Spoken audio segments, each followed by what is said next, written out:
Cuman kalau kita perhatikan ya, pondasi Ka'bah itu dikelilingi batu marmer berwarna putih yang disebut syazarwan.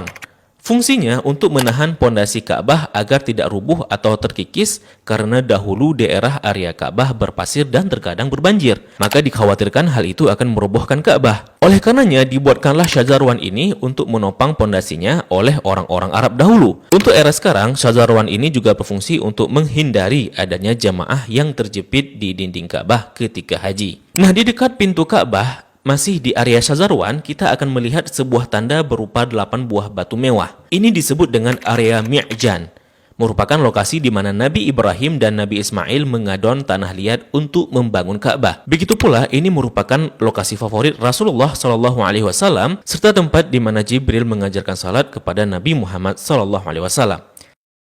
Kain yang menyelimuti Ka'bah ini disebut dengan kiswah. Orang yang pertama kali menyelimuti Ka'bah dengan kiswah merupakan seorang raja dari Himyar yang bernama Tubba Abu Karb. Dahulu, orang-orang Arab menggantung syair-syair terbaik mereka di dinding Ka'bah sebagai bentuk kebanggaan budaya peradaban mereka dalam bidang sastra. Dan tahukah teman-teman, jika warna kiswah tidak selalu hitam.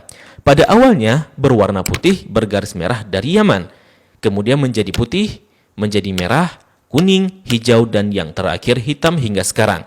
Tulisan kaligrafinya ditulis dengan benang emas bertuliskan ayat-ayat Al-Quran.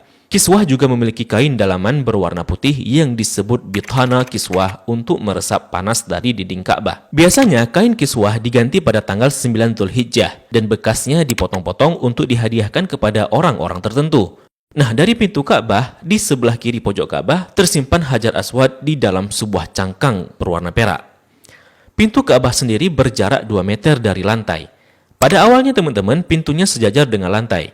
Namun karena terjadi perampokan isi Ka'bah, kemudian orang-orang Quraisy berinisiatif untuk meninggikannya. Nah, dalam perjalanan sejarahnya, pintu Ka'bah telah berubah-ubah baik bentuk, sendi maupun bahan bakunya. Pintu yang ada sekarang merupakan hadiah dari Raja Khalid bin Abdul Aziz, Raja Saudi, dan dilapisi emas murni 99 karat seberat 280 kg dengan total biaya 46 miliar.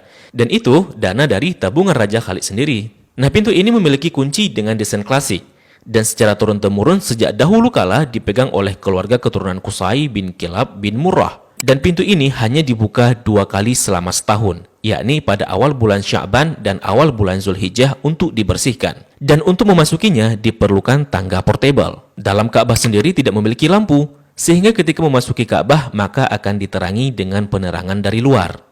Nah, ketika kita memasuki ke dalam Ka'bah, maka kita akan melihat jika lantai dan dinding dalam Ka'bah dihiasi dengan batu marmer yang dominan putih. Marmer hijau menghiasi lantai dengan bentuk persegi yang dihiasi oleh marmer coklat di sampingnya. Kalau kita salat di dalam Ka'bah, maka garis ini bisa jadi batas safnya. Kalau diperhatikan, maka di sudut terdapat potongan marmer hijau.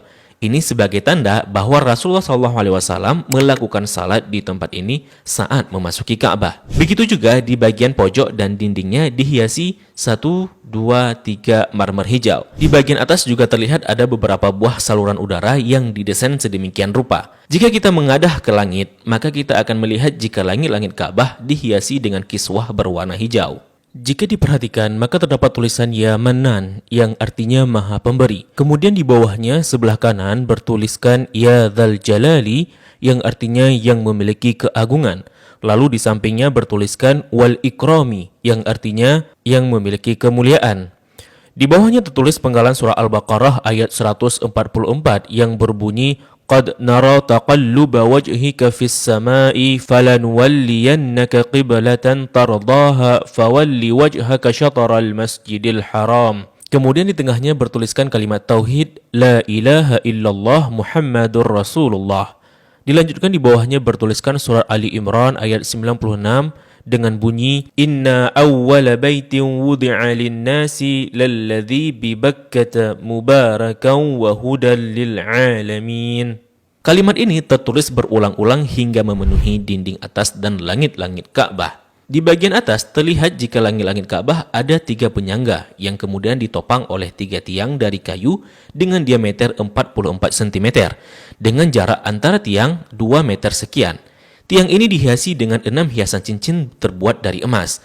Bagian bawah pondasi tiang berbentuk kotak yang besarnya dapat diduduki oleh orang dewasa. Orang yang pertama kali memasang tiang di dalam Ka'bah adalah Abdullah bin Zubair saat pertama kali memugar Ka'bah selepas wafatnya Rasulullah Sallallahu Alaihi Wasallam. Di bagian atas tergantung harta karun berupa kendi-kendi atau lentera kuno yang terbuat dari emas dan perak, merupakan hadiah dari pemimpin-pemimpin negeri Muslim pada masa lalu.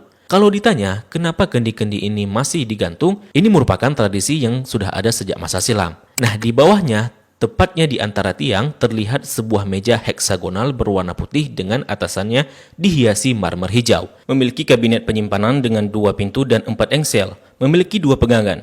Ini berfungsi untuk menyimpan bukhur dan minyak wangi seperti kasturi, ember, gaharu, dan sebagainya yang nantinya digunakan untuk mencuci dan membersihkan Ka'bah. Dan ini merupakan wadah untuk menaruh wangian. 2 sisi dinding Ka'bah terdapat 1, 2, 3, 4, 5, 6, 7, 8, 9, 10 buah plakat yang tertempel di dinding Ka'bah dengan warna yang berbeda dan terbuat dari batu alam. Salah satu yang mencolok adalah plakat yang tepat berada di depan area Rasulullah Salat.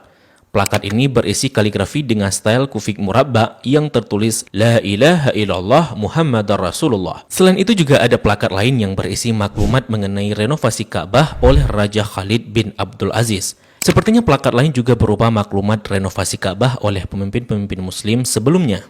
Di sampingnya terdapat sebuah pintu yang disebut pintu At-Taubah yang sepenuhnya dihiasi dengan emas murni. Di belakang pintu ini ada sebuah tangga yang mengakses ke atas Ka'bah. Dari atas dapat dilihat jika ada pengait untuk mengikat kain kiswah dari atas.